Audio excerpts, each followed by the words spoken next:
This episode is sponsored by Sherwin-Williams and Benjamin Moore.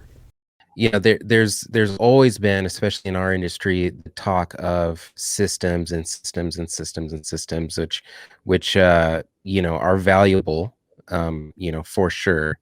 They do take people to run them, and so you can't have strong systems and bad people, and and think that you're gonna, win a race that requires two legs.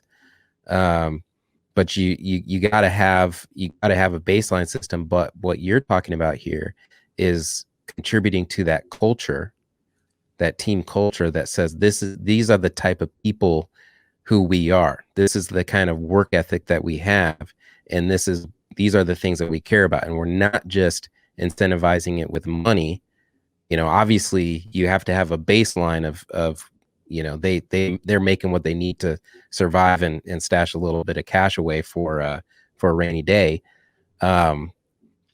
But more than that they're part of something where their performance it matters to the people around them, and it's rewarded, right?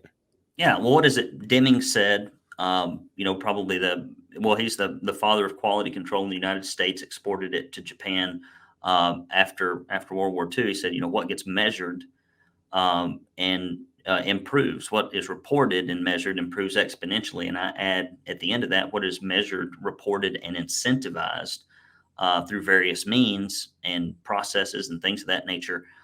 It creates a culture. And I don't even like using the word culture because it's used so much. I don't think guys that ran a painting company 50, 60 years ago talked about some of this bullshit. I think they got out there and they got the job done and they held people accountable to do stuff. And they had a good environment for folks to work in that was probably pretty collegial and jocular. And they got the stuff done. I mean, they built the Empire State Building in 2 years. It now take 2 decades.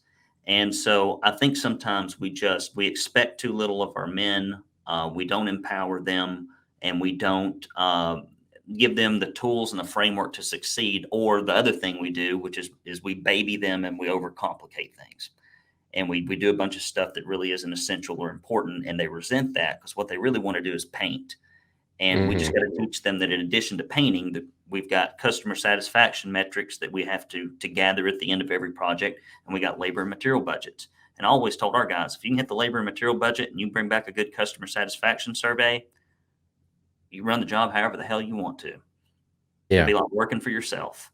And so that's always been my approach. Some people are better at training people because of their background, technically speaking, but I always had to kind of work the empowerment and encouragement and incentivization angle because that's really what worked for me because that's what I knew.